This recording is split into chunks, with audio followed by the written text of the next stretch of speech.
Oh my God, if I die, I'm a legend. When they lay me down to rest, I know I was always repping. Oh my God, my whole life. Assalamualaikum, bertemu lagi kita di channel video kami. Bagi yang baru singgah di channel kami, selamat datang diucapkan. Terima kasih kerana sudi singgah di channel kami. Kami hanya akan menyampaikan isu viral dan berita terkini sahaja. Isu viral dan berita terkini. Disapa penumpang peramah dalam pesawat. Wanita dedah nyaris jadi keldai dadah. Sumber isu viral dan berita terkini diambil dari artikel Siakap Keli. Bertemu dengan penumpang yang ramah ketika menaiki kapal terbang adalah salah satu perkara yang menyeronokkan, lebih-lebih lagi jika anda bergerak secara solo. Selain mendapat pengetahuan baharu, anda juga berpeluang untuk mengikat talian persahabatan dengan orang yang baharu. Sekurang-kurangnya, sempat juga anda berbual walau seketika di dalam pesawat. Namun, seorang pengguna Facebook berkongsi pengalaman buruk selepas bertegur sapa dengan seorang penumpang yang ramah. Menurut Omober Dio dalam perkongsian tersebut, dia nyaris menjadi keldai dadah disebabkan penumpang peramah tersebut. Kisahnya bermula apabila seorang warga emas datang dan duduk bersebelahannya ketika dalam penerbangan. Warga emas itu pada mulanya meminta bantuan untuk membantunya meletakkan beg pada ruang bagasi yang terletak dalam ruang kabin.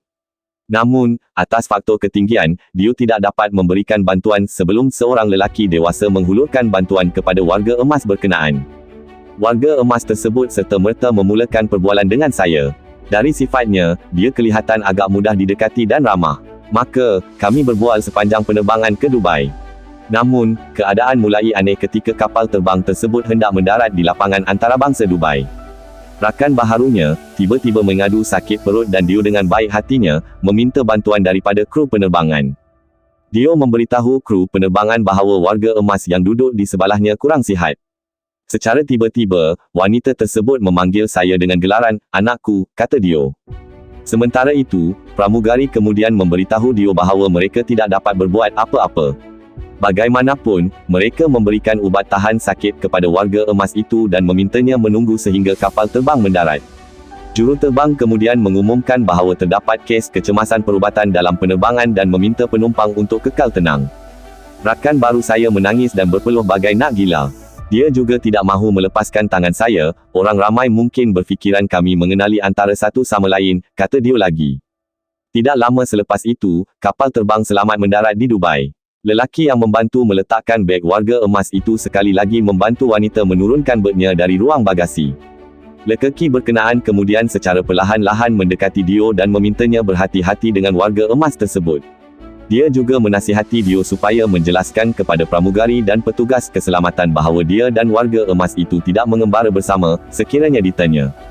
Ketika sedang bersiap-siap untuk turun dari pesawat, kru penerbangan kemudian menghampiri Dio dan bertanya sama ada dia adalah kenalan kepada warga emas itu.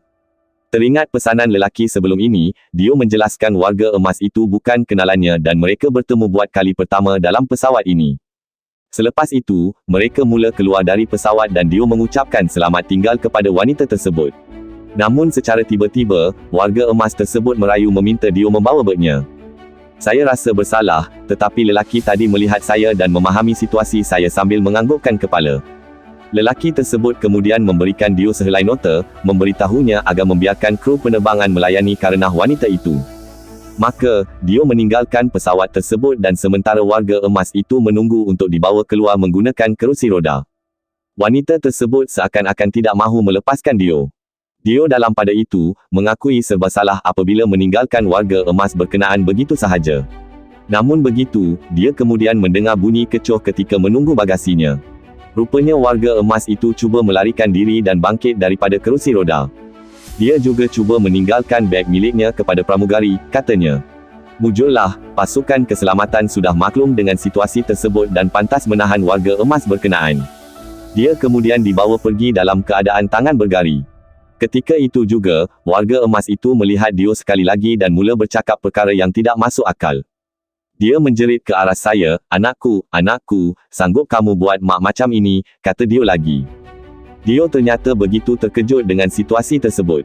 Rupa-rupanya warga emas berkenaan cuba menyeludup dadah ke negara itu dan cuba menjadikan Dio sebagai keldai dadah. Panik dengan situasi berkenaan, mujurlah lelaki yang menegurnya sebelum ini tampil menjelaskan situasi sebenar kepada pasukan keselamatan. Dia menjelaskan bahawa Dio dan wanita itu tidak mengenali antara satu sama lain dan hanya bertemu di dalam pesawat tersebut. Mendengar kenyataan dari lelaki tersebut, pihak polis mengambil pasport Dio dan meminta wanita tersebut untuk mendedahkan nama penuh Dio untuk mengujinya. Walau bagaimanapun, Dio tetap ditahan sementara oleh polis bagi membantu siasatan kes berkenaan. Pihak polis kemudian melakukan pemeriksaan pada beg tangan warga emas itu dan hasil siasatan selepas itu mengesahkan tiada cap jari Dio ditemui pada beg berkenaan. Polis juga mengingatkan Dio agar tidak menyentuh bagasi penumpang lain sama sekali selepas ini, lebih-lebih lagi individu tidak dikenali. Sekian sampai di sini sahaja video viral dan berita terkini kami pada kali ini. Jangan lupa like, subscribe dan share channel video kami. Jumpa lagi di video viral dan berita terkini yang seterusnya. Sekian dan terima kasih.